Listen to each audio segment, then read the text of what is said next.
Wala nang maraming paligoy-ligoy pa, diretso sa punto na. Maiksi lang ang komentaryo, pero diretso sa punto. Maraming kuro-kuro, may tiwali, may totoo. Dito, sa puntong diretso tayo. Punto, diretso. Si Senador Bam Aquino nagsusulong ng panukalang batas para ireporma ang party list law. Yun, tama yun. Ano ba ang mga reformang isusulong o pinopropose ni Senador Bam Aquino? Ano kaya ito? Makalusot kaya ito? O sige, mga kabunyog, usapan natin yan. May isusulong na may sinusulong ngayon, binalita ni inanunsyo ni Senador Bam Aquino. Nagsusulong siya ngayon ng isang Senate bill, Party List Reform Bill. Sinusulong niya na ireporma yung party list, yung sistema ng party list. Binuo ang party list system sa Kongreso para bigyan ng boses ang marginalized sector. Pero ginagapang lang daw ito ng mga politiko para sa pansariling interes. Kaya naman isinusulong ngayon ang reforma sa sistema. Isinusulong sa Senado ang isang reforma sa party list system ng Pilipinas. Sa Senate Bill No. 1559 ni Senator Bam Aquino, gusto nitong repasuhin at higpitan ang party list system para tiyaking ang mga kinatawan nito ay totoong nagsisilbi sa marginalized at underrepresented sectors ng bansa. Paraan na rin daw ito para sugpuin ang korupsyon. Sa isang 2025 study ng election watchdog na Kontradaya, 86 out of 156 na accredited party list groups sa 2025 midterm elections ay konektado naman sa political dynasties o malalaking korporasyon. Sa 63 party list groups na pinroklama noong May 19 bilang bahagi ng 20th Congress, 40 rito ay kabilang sa nasabing ulat. Ipinanawagan na rin ng iba't ibang organization gaya ng John J. Carroll Institute on Church and Social Issues na ibalik ang dignidad at orihinal na intensyon ng party list system. Ani Aquino, ang findings na ito ay patunay umanong exploited na ng mga makapangyarihan ng mga party list. Sa kanyang panukala, aatasan ng COMELEC na magsagawa ng public evidentiary hearings para i-verify kung truly represented nga ang bawat sektor na sinasabing pinaglilingkuran ng mga party list. Titiyakin din ang prosesong ito na ang kanilang nominees ay tunay na galing sa sektor na iyon. Hindi rin papayagan bilang party list nominees ang mga taong may kaugnayan sa incumbent officials ng up to third degree, pati na rin ang mga individual na kasalukuyan o naging government contractors, kabilang ang mga nasa company na kasali sa government info projects. Una nang uminit ang mata ng publiko sa Kongreso nang matuklasang may mga contractor o congressman na contractor sa flood control scandal.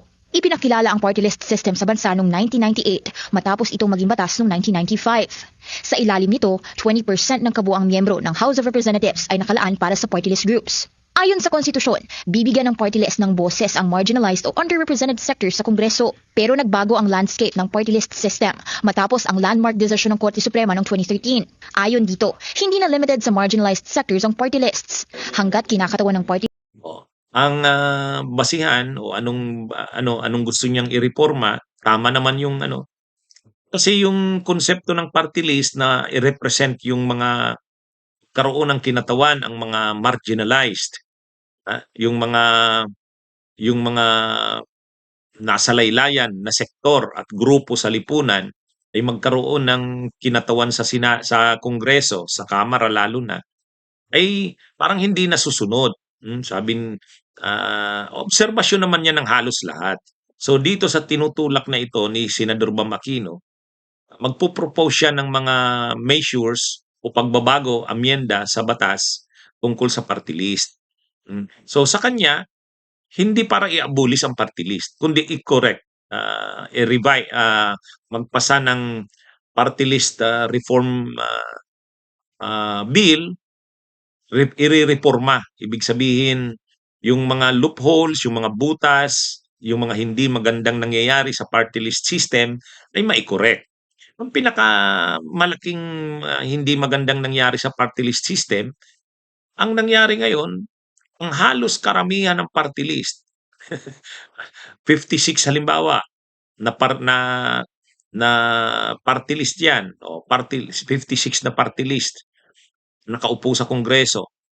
Sa ngayon, yung 46 na yan 56 na yan na party list, siguro 6 lang dyan ang party list talaga ng marginalized. 6 lang. Yung 50 dyan, kung hindi man party list ng political dynasty, ay party list ng malalaking negosyante, kontraktor, mga sekta ng relihiyon. Kaya yan yung Yan yung naging problema na sa party list. Sa ngayon, ang mga masasabi nating totoong party list ng marginalized, di siyempre yung Makabayan Black. O yan, totoo yan. Tunay talaga yan na party list ng mga nasa laylayan na sektor ng grupo. Yung Kabataan Party List, yung Alliance of Concerned Teachers, Gabriela Party List, totoo yan. Yung Mamamayang Liberal nila Laila de Lima, yun, totoo yun. Yung Akbayan Party List, yung kamanggagawa kahit papaano yung kamanggagawa ni Eli San Fernando. O yan yung mga yan yung mga totoong party list ng laylayan. Ah, ang Bunyog kung nanalo sana, yun, totoong party list yan ng laylayan. Hmm. Pero yung katulad ngayon, yung CWS party list, ay Construction Workers Solidarity Party List yun, CWS. Sino yun? Si Garjola, na ngayon ay inaakusahan na bilyonaryo. Napakaraming kontrata sa DPWH flood control. O, kita nyo na yun. Isa pa, yung Uswag Ilonggo. O, di akala mo, nire-represent niya yung mga Ilonggo na mga nasa laylayan. Hindi eh. Nasangkot din dito sa anomalya sa flood control yung Congressman Ang. Yung Congressman Ang, kinatawan ng Uswag Ilonggo Party List. Yung Ako Bicol Party List, kinatawan daw ng mga Bicolano. Ay, ayan, sila Saldico, kontraktor din. Yung yung Tingog Party List ni Martin nilang mga Romualdez. So, wala. Talagang na yung kay Revilla, yung Agimat Party List. Ano naman ang nun? Paano naman yung naging kinatawan ng laylayan? Agimat Party List. Doon sa Pampanga, yung sa mga Pinida, yung Nanay Party. Ano talaga, kahit yung mga sekta ng relihiyon, may dala-dala na ring party list. Ang Sagip Party List ni Marcoleta, identified yan sa Iglesia ni Cristo, pati yung Diwa Party List. Yung Sibak Party List, identified yan sa Jesus is Lord ni Joel Villanueva. Yung BH Party List, sa dating daan yan identified. Kaya ang nangyari ngayon, mga malalaking negosyante o yung mga political dynasties. O halimbawa yang Bicol Saro o iba pa yan sa Ako Bicol Yung Bicol Saro dito sa amin sa Bicol, kay Villaperte yan. Villaperte yan. Yung yung 4K party list ng Quezon, kilatan naman yan. Yung governor ng Quezon, sa kanila yan. Kaya yung mga political dynasties nagtayo ng party list nila.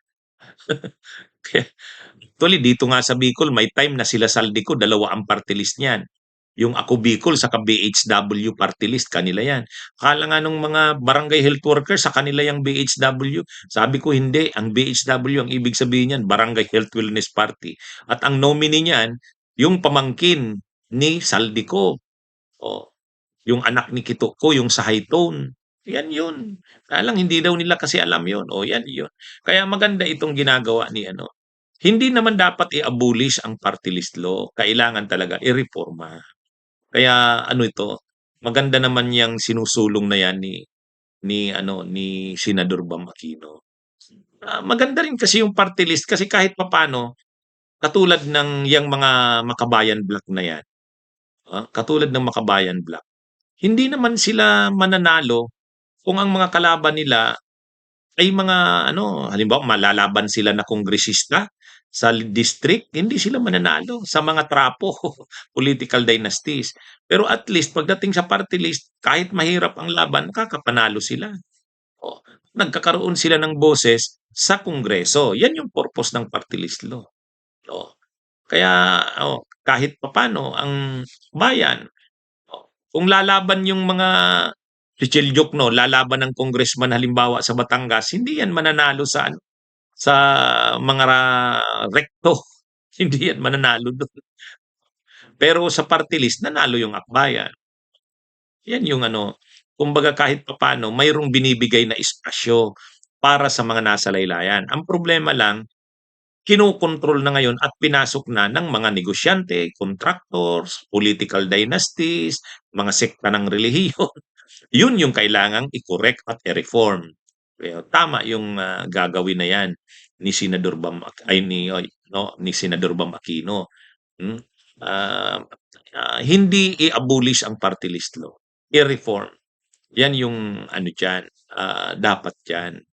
Ah, kung kung magkakaroon ng consultations diyan, a-attend tayo diyan, ang bunyog.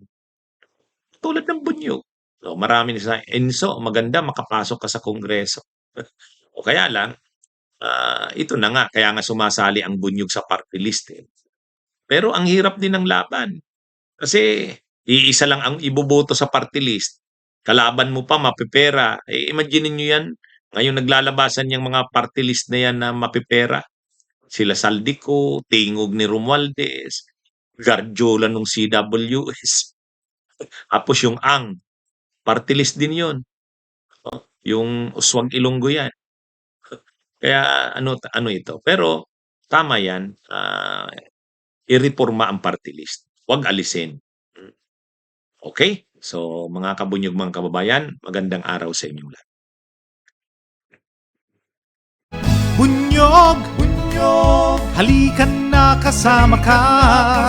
Bunyog, kapag buklod ay may pag-asa. Luzon, Visayas, Mindanao, isa ang pananaw. Sa bagong Pilipinas ang bunyog isisigaw. Bunyog.